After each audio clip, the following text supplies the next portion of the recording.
was looking one off. You guys didn't hear me say 1 minute. It's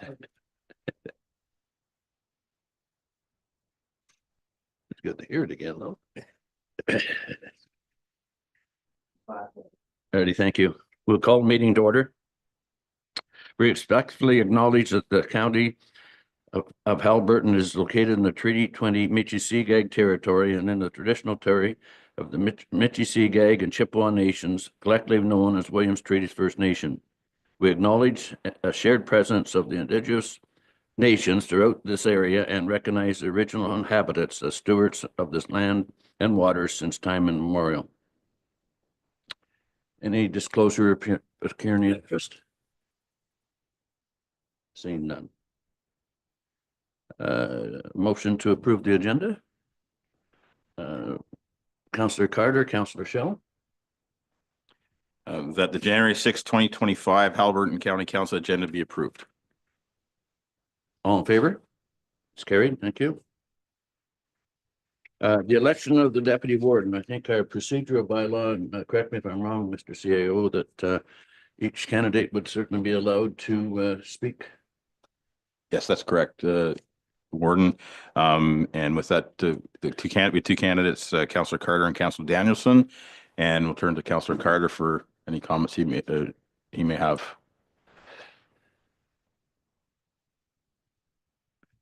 Good morning. Happy New Year.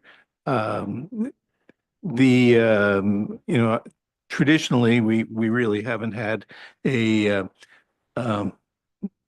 I guess, a significant role for the deputy warden. Certainly not in my few years here on council. But there are some things that are that possibly the deputy warden could help the warden with, and I fully intend to run for warden next year. And I think that as the deputy warden, it would give me the opportunity to learn a little bit more and to understand the role a little bit better. That's really all I have to say.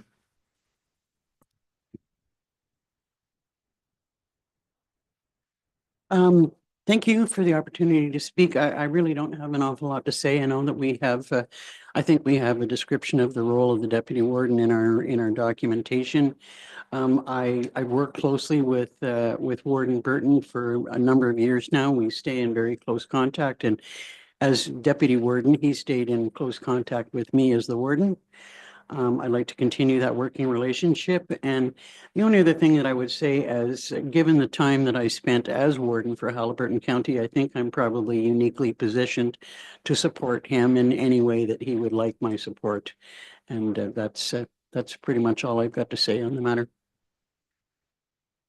And well, thank you. And similar to the warden, we'll now have members proceed to the anteroom to cast a vote, starting with Councillor Fury and Councillor McKechnie.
I'll just see it. Totally understood. I got it on the side. I'll make it up.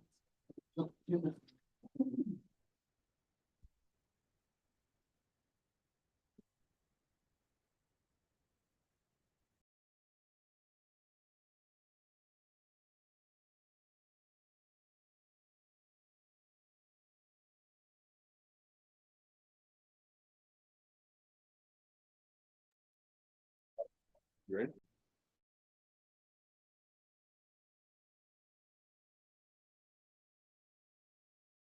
You got us back live? Yeah, okay. Go ahead. Thank you, Warden. Mr. Oval, Ms. Robinson, and I verified the vote count, and the deputy warden for 2025 is Councillor Danielson. We have a motion to destroy the ballots, please, Mr. Warden. Motion to destroy the ballots. Deputy Warden Danielson and Councillor Ryle.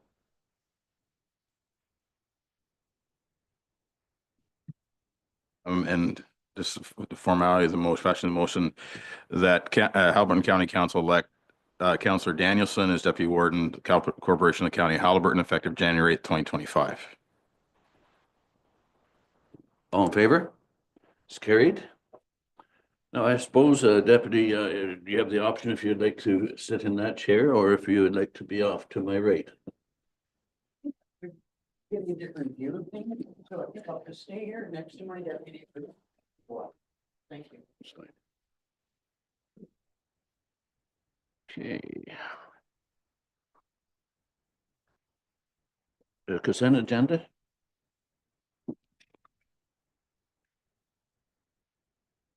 Or a motion to approve the consent agenda.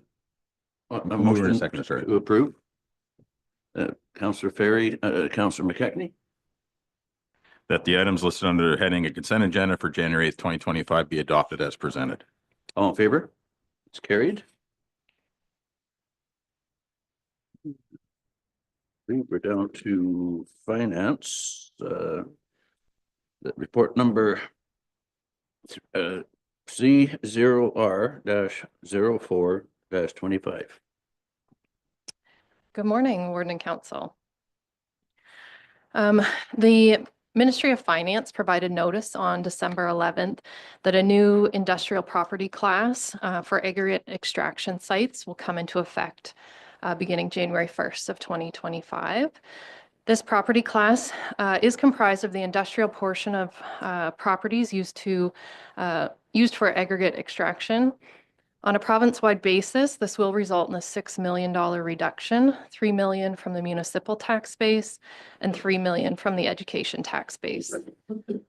The ministry has established Regulation 51024 on December 10th, which states the county's transition ratio for the 2025 tax year is 1.398029. Further to this, they also created Regulation 50924, which allows tax ratios for this class to be set in a range of 0.6 to 1.1. So therefore, the transition ratio that they provided us is higher than the allowable range that they have set. Due to that, staff are recommending a 30% tax reduction be applied to this class. This reduction is consistent with the Section 313 of the Municipal Act and the reduction practices that the county currently is utilizing in classes such as industrial vacant units, excess land, and vacant land. This new property tax class and ratio does have little impact on the county with only approximately 2,500 of the $25 million levy being made up of this tax class. Questions? Councillor Carter?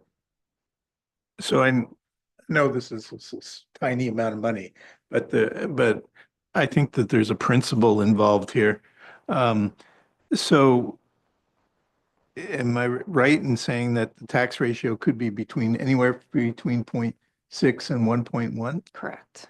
So I guess why would we, I mean, I understand that the province is willing to spend our money and the education money to give a tax break to the aggregate industry. I didn't know the aggregate industry was in so much trouble, but that's another thing. Um, the So I guess why would we bring it down to 9.78 and give them a 30% reduction as opposed to if we gave them a 21% reduction, that would bring it to 1.1. And the reason particularly that, again, it's a small amount of money, but it's a matter of principle, is that uh, residential is one. So these people who are making money because it is a business, it is an industry that's making money, would be paying less tax rate than the residential. And if we can make it 1.1, I mean, I think we should be charging the 1.1. Through you, Warden. So staff are making the recommendation of 30% to be consistent with current practices of reductions being offered due to the limited impact it does have on the levy numbers. With that said, council has the discretion to set it at the 1.1, which would be approximately a 22% reduction. I just don't think that somebody who's got an industry that's a profit-making industry should be paying less tax than residential taxes. And again, it's a small amount of money, but it's principal. And if another large aggregate uh, business started in the county, well, then they would be again getting this tax break. I don't know why we would give a tax break greater than we have to, particularly in light of our finances and our situation with infrastructure. Councillor Danielson. I don't disagree with the point that Councillor Carter is making. I just, I'm wondering whether, in a way, because the cost for any road construction that we have right now is so high, whether this would have or could have a little bit of a positive impact on the cost of road construction. I might be rating this wrong, but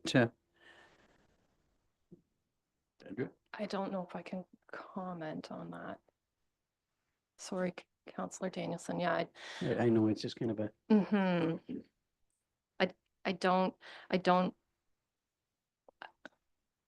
What the ministry is intending to do with those savings, I'm not sure. Just know, I know that the ministry has consciously over a number of years done things to protect sources of granular material. Yeah, I would have to research more on that to provide that information to you.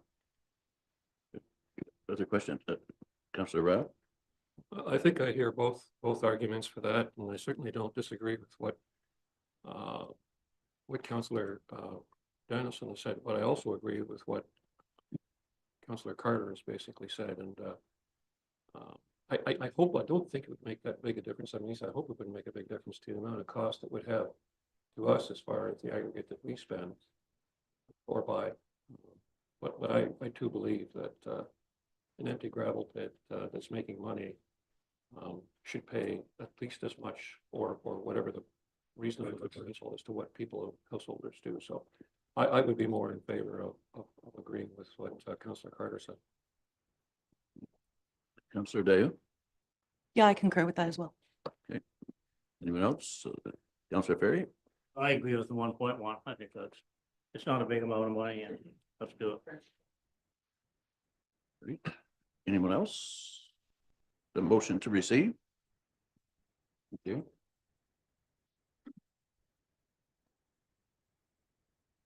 So the motion would be that the report be received and further that the new edition of the aggregate extraction property class be incorporated in the 2025 tax rate and ratio bylaws at a ratio of 1.1. Someone moved. Councillor Danielson, second by Councillor Ryle. All in favor? It's carried. The borrowing bylaw? Before I move on to that, I do just want to note that since a change was made, we will need to pull the tax ratio and tax bylaws from the further in the agenda. Just with council's indulgence, we can pass the bylaws with the noted changes, so we don't have to bring them back. We'll note that in the motion Okay. of the bylaws. Thank you. The borrowing bylaw is brought to council annually for council's approval. This bylaw authorizes the temporary borrowing funds to cover current operating expenditures, such as the county's corporate credit card and the overdraft for the county's bank account in the event of a cash flow issue while waiting for levy payments. The current bylaw attached to the report and on the agenda has no changes from the previous year, and staff are recommending the approval of the borrowing bylaw as presented. Questions? Motion to receive. Councillor Dayu, second by Councillor McCagney. All in favor? It's carried. Human Resources. Staff met with Kyle Brewer, K Brewer Financial, just before the holidays to review our 2025 staff benefit renewal proposal, which renews as of February 1st. After receiving an original renewal of an overall 11.4%, further negotiations did take place and a final overall renewal rate was received of 4.3%. The county saw rate decreases for life, dependent life, our short and long-term disability rates, and increases in vision, dental, drugs, and extended health premiums. Staff did include a 5% increase with the 2025 budget, so it does fall within what we have budgeted. Staff are recommending the benefit renewal be approved as presented. Questions? Motion to receive. Councillor Carter, second by Deputy Mayor Danielson. Or Deputy. I just got demoted. That report COR 02/2025 be received, and that employee benefit renewal proposal by K Brewer Financial Services effective February 1st, 2025 be approved. All in favor? It's carried. Thanks, Andrew. Okay. We're down to bylaws. And I suppose a motion to pass the bylaws? That's correct. Could I, Deputy Warden Danielson, Councillor Dayu. All in favor? I'm sorry, you got to read it. Yeah. That the following bylaws listed under the heading consideration of bylaws being enacted and passed. Bylaw 4281, bylaw to authorize medical services agreement. Bylaw 4282 being a bylaw to adopt the 2025 budget. Bylaw 4283 as amended to establish the 2025 tax ratios. Bylaw 4284 being a bylaw to establish the 2025 property taxes. And bylaw 4285 being a bylaw to authorize the borrowing of money. All in favor? It's carried. Thank you. Closed session. I guess we need a motion to move into closed session. Yes. Councillor Dayu and second by Councillor Daniels. You got three titles today. That in accordance with Municipal Act, Section 239(2) of Haliburton County Council enter in a closed session for following reasons: the trade secret of scientific, technical, financial, labor relations, which if disclosed could reasonably be expected to prejudice significant in the competitive position and interfere significantly with the contractual or other negotiations of a person, group, or persons of organizations. The Haliburton Highlands Land Trust update at 9:25. All in favor? It's carried.